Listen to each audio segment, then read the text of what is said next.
No coração pulsante de Porto Alegre, onde o sol parece queimar mais forte nas ruas de terra batida, Ronaldo de Assis Moreira, ou simplesmente Ronnie, como os amigos o chamavam, veio ao mundo com um sorriso que parecia já saber o que o destino lhe reservava.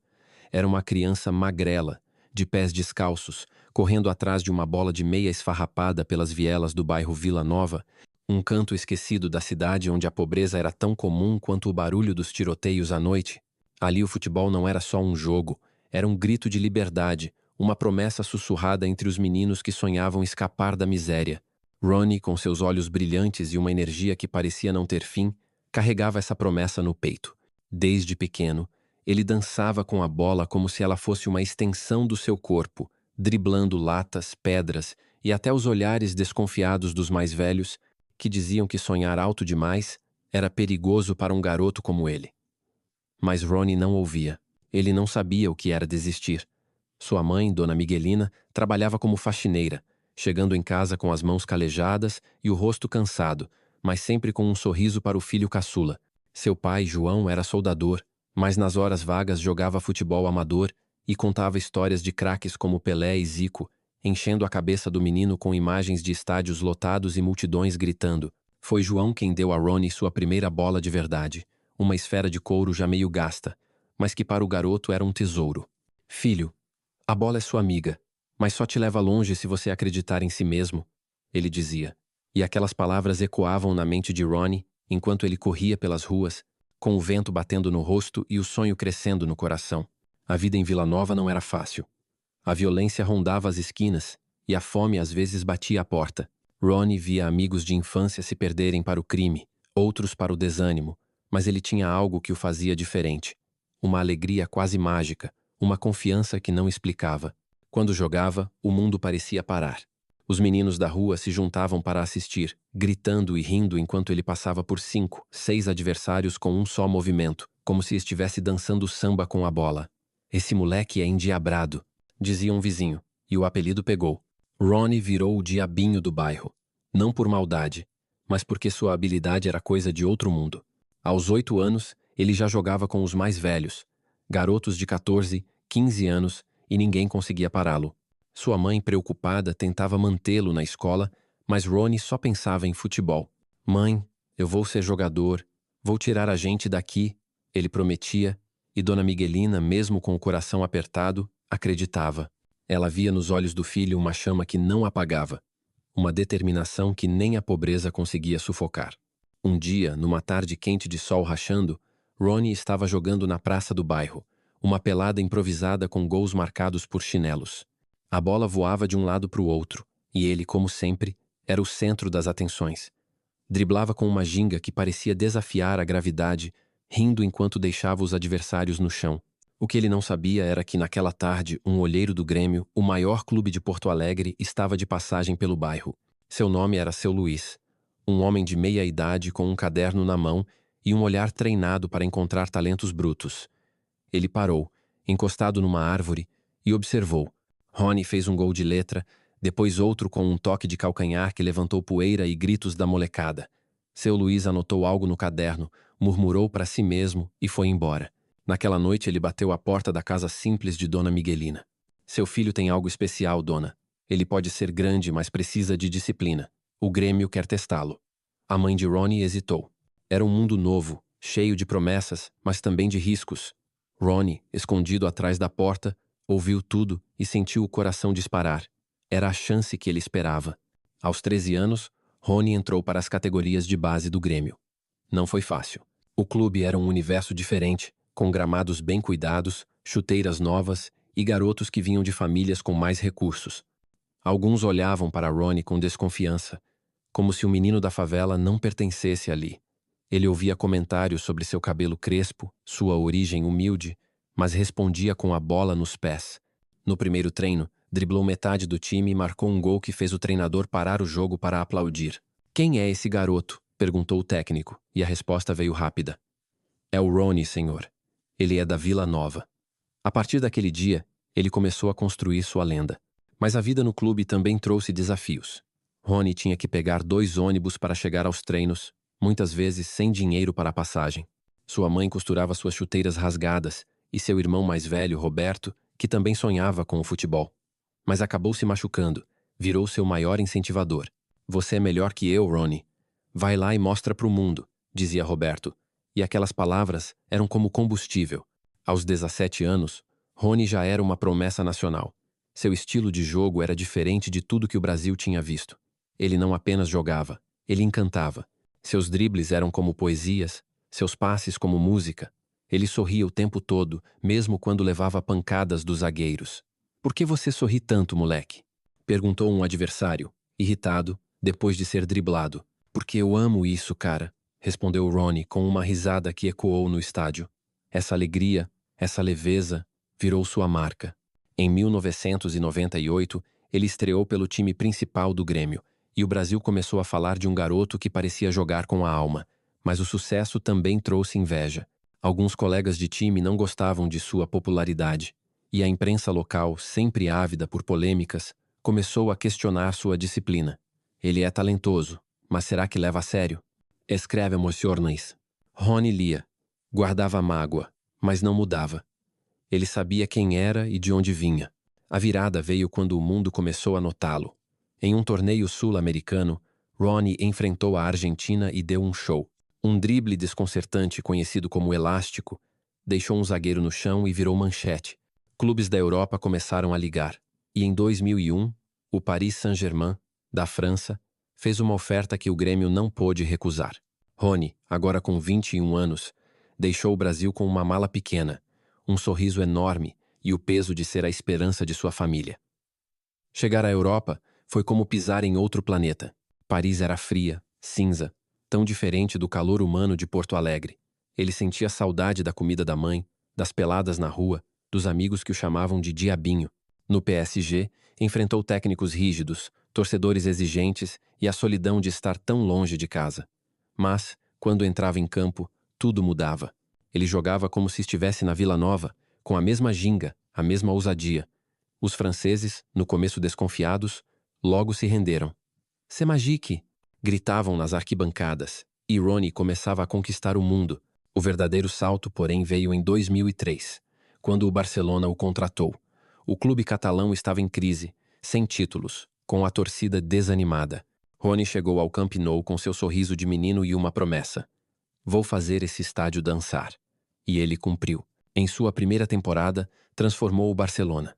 Seus gols, seus dribles, sua alegria contagiante reacenderam a paixão da torcida. Um gol contra o Sevilha, em que ele driblou 3 adversários e chutou de fora da área, fez o estádio inteiro aplaudir de pé. Até os torcedores adversários batiam palmas. Ele não era só um jogador, era um artista. Em 2005, conquistou a Bola de Ouro, o maior prêmio individual do futebol, e o mundo inteiro o chamava de Ronaldinho Gaúcho, o garoto de Porto Alegre que fazia a bola sorrir. Mas, junto com a glória, vieram as tentações. Festas, noitadas, a vida de astro. A imprensa europeia, tão diferente da brasileira, não perdoava. "Ronaldinho vive mais à noite do que no campo", diziam os tabloides. Ele lia, ria, mas no fundo sabia que precisava se equilibrar. Enquanto isso, no Brasil, ele era mais do que um jogador. Era um símbolo. Crianças nas favelas cortavam o cabelo como ele, tentavam imitar seus dribles, sonhavam com seu sorriso. Dona Miguelina, agora em uma casa melhor, chorava ao ver o filho na TV. "É meu Rony", ela dizia, orgulhosa.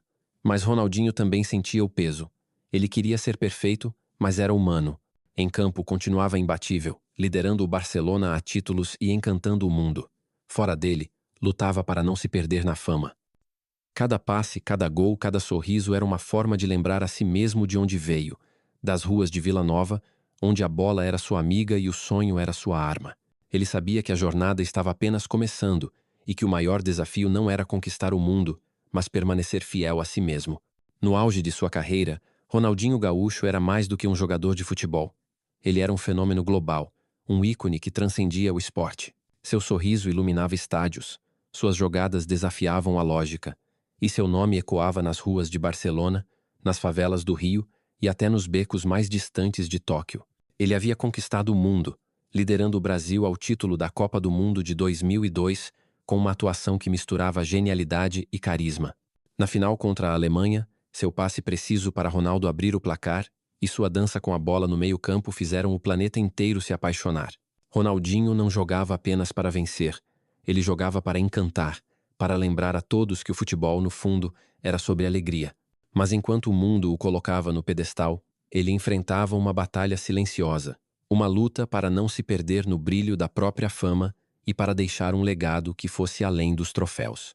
Essa é a história de como Ronaldinho caiu, se levantou e transformou sua vida em um símbolo de esperança, mostrando que o verdadeiro craque não é aquele que nunca tropeça, mas aquele que sabe se reerguer com a mesma ginga com que dribla. Em Barcelona, Ronaldinho viveu seus anos dourados. Ele era o rei do Camp Nou, o maestro de um time que voltou a sonhar grande. Seus dribles impossíveis, como o elástico que deixava zagueiros no chão, e seus gols de placa, como o chute de longa distância contra o Chelsea na Liga dos Campeões, viraram lendas. A torcida o amava, as crianças o imitavam e até os adversários o respeitavam. Mas a vida de astro trazia armadilhas. As noites de festa em Barcelona começaram a se multiplicar. Ele era jovem, rico, adorado, e a cidade pulsava com convites para eventos, boates, celebrações. A imprensa espanhola, sempre vigilante, não perdoava. Ronaldinho brilha no campo, mas apaga na vida noturna, escreviam os jornais. Ele ria das críticas, respondia com gols, mas o desgaste começava a aparecer. Lesões pequenas, treinos perdidos, olhares desconfiados dos companheiros. Em 2008, após 5 anos mágicos, o Barcelona decidiu que era a hora de mudar. Ronaldinho foi vendido ao Milan, na Itália, e para muitos, aquele foi o começo do fim. Ele não tem mais fome, diziam os críticos. A fama o engoliu, murmuravam os torcedores. Mas Ronaldinho por dentro sabia que sua história estava longe de terminar. A passagem pelo Milan foi um teste de fogo. A Itália era diferente da Espanha. O futebol era mais tático, menos livre, e os holofotes eram implacáveis. Ronaldinho chegou com o peso de ser uma estrela mundial, mas o corpo já não respondia como antes. Ele ainda brilhava em momentos, com passes geniais e gols que lembravam o velho Ronnie, mas a consistência escapava. A imprensa italiana era cruel, chamando-o de preguiçoso e indisciplinado. Pela primeira vez, ele sentiu o gosto amargo da dúvida. Será que eu ainda sou aquele cara? Ele se perguntava, olhando o reflexo no espelho de um quarto de hotel em Milão. Longe da família, longe do calor do Brasil, ele enfrentava a solidão de quem já foi o maior e agora precisava provar que ainda podia ser grande. Mas mesmo nos dias mais escuros, Ronaldinho não perdia o sorriso. Ele lembrava das palavras do pai. A bola é sua amiga, Rony. Ela nunca te abandona. E com essa chama acesa, ele decidiu voltar para casa. O retorno ao Brasil, em 2011, foi um divisor de águas.